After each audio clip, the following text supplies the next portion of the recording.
నా పేరు doctor CL Venkatrao.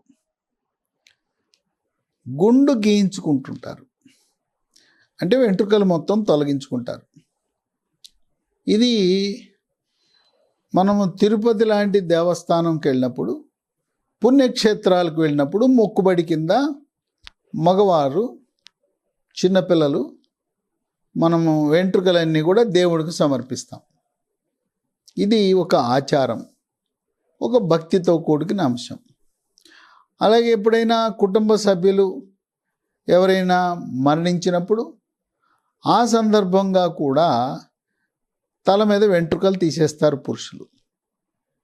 ఈ రెండు కాకుండా కొంతమంది హెయిర్ కటింగ్ సెలూన్కి వెళ్ళి, లేదు ఇంటి దగ్గరే మొత్తం వెంట్రుకలు తీసేసుకుంటారు.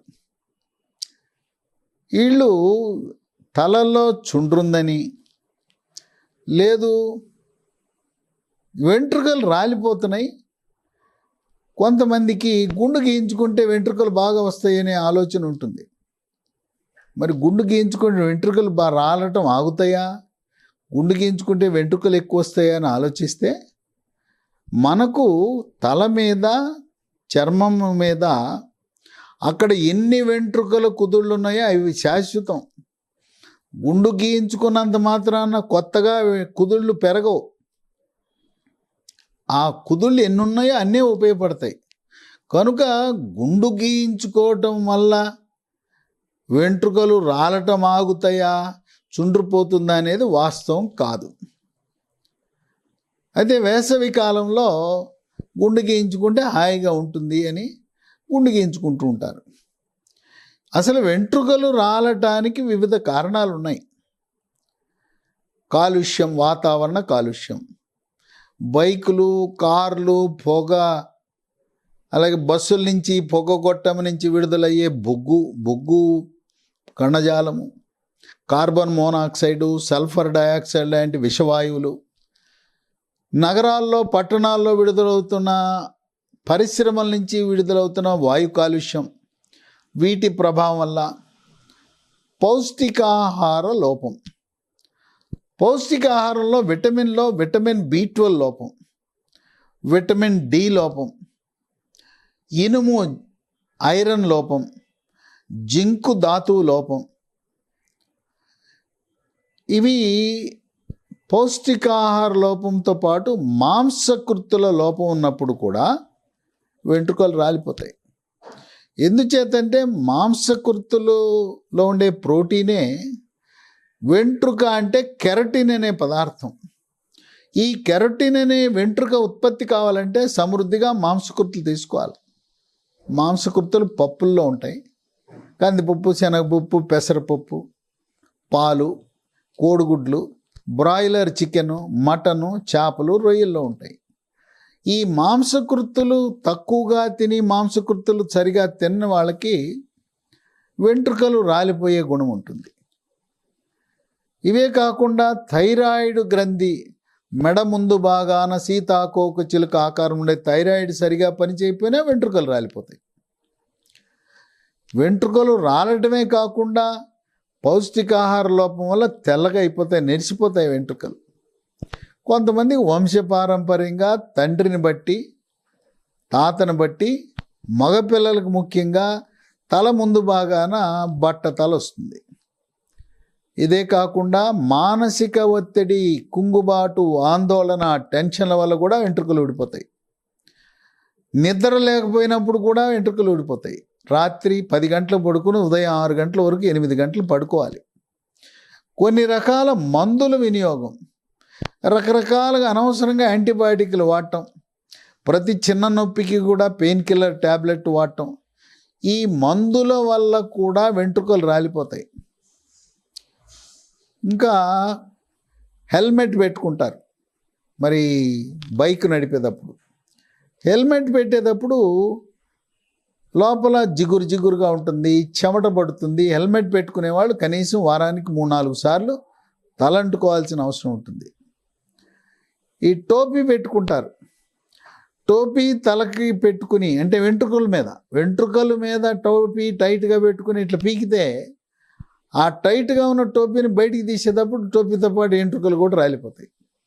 టైట్గా ఉన్న టోపీ పెట్టుకోవద్దు, దానికి ఒక బెల్ట్ ఉండేదాన్ని పెట్టుకోండి. మీరు టోపీ బయటికి తీసేటప్పుడు బెల్ట్ లూజ్ చేసి లేదా బెల్ట్ ఇప్పేసి తీయండి. టైట్గా ఉన్న టోపీ తగిలిచ్చి లాగినప్పుడు వెంట్రుకలు రాలిపోతాయి. మరి గుండు గీయటం వల్ల మనకు ఈ సమస్య పరిష్కారం కాదు. చుండ్రు, వెంట్రుకలు రాలిపోవటం, గుండు గీయటం అనేది పరిష్కారం కాదు. మరి అయితే గుండు గీసాము, గుండు గీసిన తర్వాత పుణ్యక్షేత్రానికి వెళ్ళాం. అటువంటప్పుడు ఈ గుండుని ఏ విధంగా మనం దాన్ని మరి సంరక్షణ చేయాలి? గుండును అలా వదిలేయకూడదు. వెంట్రుకలు ఉన్నా లేకపోయినా ఆ గుండుని ఎలా మనం ఆరోగ్యపరంగా కాపాడుకోవాలి? ఒకటి, ఒక్క చుక్క కొబ్బరి నూనె రాయాలి. ఆ ఒక్క చుక్క కొబ్బరి నూనె వేయకపోతే తల పొడిగా అయిపోయి దురద వచ్చేస్తుంది, బాగా తీవ్రమైన దురద వస్తుంది. క్యాప్ అనేది, టోపీ ఎండకు వెళ్ళినప్పుడు తప్పనిసరిగా గుండు మీద టోపీ పెట్టుకోవాలి. 2, బోరు వాటర్ కానీ లేదా హార్డ్ వాటర్ కానీ ఉప్పు నీళ్ళతో తలస్నానం చేయొద్దు. ఈ ఉప్పు నీళ్ళతో తలస్నానం చేయటం వల్ల వెంట్రుకలు రాలిపోతాయి. ఇది చాలామందికి తెలవదు. ఈ ఉప్పు నీళ్ళు లేదా బోర్ నుంచి వచ్చిన నీళ్ళు మంచిది కాదు. నది, కాలువ, చెరువుల నుంచి వచ్చిన నీళ్ళు ఈ వెంట్రుకల ఆరోగ్యానికి మంచిది. 3, షాంపూలు వాడాలి. అయితే షాంపూలో శనగపిండి కానీ పెసరపిండి కానీ కలిపి ఈ గుండు మీద వెంట్రుకలు లేకపోయినా 2-3 సార్లు వారానికి తలస్నానం చేయాలి. 4, ఈ గుండు మీద మాయిశ్చర్ రాయాలి. మనకు అందుబాటులో ఉన్న మంచి మాయిశ్చర్ ఏదంటే అలోవెరా జెల్. అలోవెరా జెల్ మార్కెట్లో దొరుకుతుంది, అది వాడండి. 5, ముందు రోజు రాత్రి పడుకునేటప్పుడు బాదం నూనె ఒక చుక్క, కొబ్బరి నూనె ఒక చుక్క, ఆముదం నూనె లేదు క్యాస్టర్ ఆయిల్ అంటాం, ఈ 3 కలిపి 3 చుక్కలు తల మీద పట్టి మసాజ్ చేసి మరుసటి రోజు తలస్నానం చేయటం. ఇక 6, ప్యాక్, వారానికి ఒక రోజు ప్యాక్ వేసుకోవచ్చు. రాత్రిపూట మెంతులు, పెరుగు వాటిని కలిపి ఉంచి ఉదయాన్నే పేస్ట్ చేసి పేస్ట్ ద్వారా తలకు ప్యాక్. 2, తేనె, బాదం ఆయిల్ కలిపి తలకు ప్యాక్ వేసుకోవచ్చు. లేదా హెన్నా, కోడిగుడ్డు కలిపి 2 కలిపి ప్యాక్ వేసుకోవచ్చు. వారానికి ఒక రోజు ప్యాక్ వేసుకోవటం మంచిది. ఏది గుండు మీద. 7, మనం తీసుకునే ఆహార పదార్థాల్లో ఒమేగా-3 ఫ్యాటీ ఆమ్లాలు అధికంగా ఉండే చేపలు, వాల్నట్స్ తింటాం.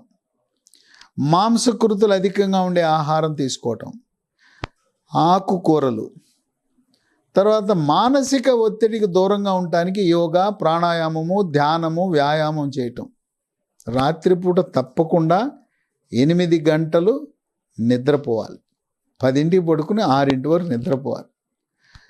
మీరు గుండు గీస్తే నా చుండ్రుకి పరిష్కారము, గుండు గీస్తే నాకు వెంట్రుకలు బాగా పెరుగుతాయి, గుండు గీస్తే నాకు ఈ వెంట్రుకలు నెరవకుండా తెల్లగా ఉండకుండా ఉంటాయి అనేది అపోహ మాత్రమే. కనుక గుండు గీయించిన తర్వాత కూడా సమస్యలు పునరావృతమవుతాయి. దాని మూల కారణాన్ని అన్వేషించి తగు చర్యలు తీసుకోవాలి. ఈ వెంట్రుకల సమస్యలు అనేది చర్మ వ్యాధుల డాక్టర్లు, డెర్మటాలజిస్టులు చూస్తారు. ఏ డాక్టర్ దగ్గరికి వెళ్ళాలని అనుమానం. మీ ఫ్యామిలీ డాక్టర్ దగ్గరికి వెళ్తే ఆయనకు తోచిందేదో చెప్పొచ్చుగాక, కానీ చర్మ వ్యాధుల నిపుణులకు సమగ్రమైన అనుభవము, వాళ్ళ దగ్గర అధునాతన విధానాలు అందుబాటులో ఉంటాయి. కనుక స్కిన్ స్పెషలిస్ట్ని సంప్రదించండి. మీ కేసు సంపదని కాపాడుకోండి.